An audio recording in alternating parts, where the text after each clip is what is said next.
যে লয়ার গুলোকে দাঁড় করানোর দরকার, তার পরিবর্তে আমি পাতি শব্দটাকে উইথড্র করে নিচ্ছি, সরি, আমি তার পরিবর্তে তুলনামূলক সিনিয়র ও অ্যাডভোকেটদেরকে না দিয়ে একটা লেভেলে দিচ্ছে, যাতে রকমভাবে ওই মামলাটা সুপ্রিম কোর্ট থেকে এখানে যারা জিতে চায় জিতে যেতে পারে, কিন্তু হতে দেওয়া যাবে না।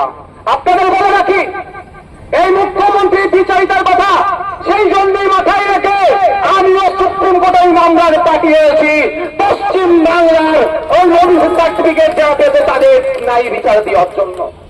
বন্ধুগণ, শুধু যে বিষয়ে এসেছেন আপনারা আজকে, সেই বিষয়ে বলেছে, আমি শুধু দুটো জিনিস অ্যাড করতে চাই। আজকে 22 বছরের তরতাজা ছেলে প্রসেন মন্ডল, তার সে নাকি চুরি করেছে, এই অপবাদে তাকে পিটিয়ে হত্যা করা হলো। আচ্ছা বলুন, যদি কেউ চুরিও করে নাই, অন্যায় করতে নিশ্চিত হবে, তার জন্য প্রশাসন আছে, আইন আছে, বিচার ব্যবস্থা আছে, কিন্তু আমাদের প্রসেন মন্ডলকে পিটিয়ে হত্যা করলো, এই সাহসটা পাচ্ছে কোথায়? সাহসটা পাচ্ছে আমার রাজ্যের প্রশাসনের যিনি প্রধান আছেন, সরকারের যিনি প্রধান আছেন, মাননীয় মুখ্যমন্ত্রীর জন্য। ইসরাত আলম, আমি তার বাড়িতে গিয়েছিলাম, 100 স্কয়ার ফুটের ঘর হবে না।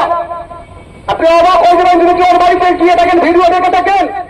100 স্কয়ার ফুটের খুব বেশি হলে ঘর হবে, সেখানে দুটো সন্তান, একটা ক্লাস 5-এ পড়ে, একটা ক্লাস 1 না 2-তে পড়ে, পরিবারকে নিয়ে থাকে, কারো চোরের অপরাধে হত্যা করা হলো, তাকে পিটিয়ে মেরে দেওয়া হলো।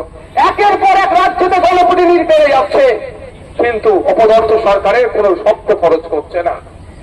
তাই এখান থেকে জানিয়ে দিতে চাই, রাজ্য সরকারকে অবিলম্বে বিধানসভায় স্পেশাল বিধানসভা ডেকে এই গণপ্রতিনিধি রোধের জন্য সর্বোচ্চ শাস্তির ব্যবস্থা করে বিলকে পাস করানো হোক, সেখানে নওশাদ সিদ্দিকী সরকারের পক্ষে দাঁড়াবে। যদি না করে আমাদেরকে বুঝে নিতে হবে। পারবেন তো নাকি? পারবেন তো নাকি? আমরা গণতন্ত্র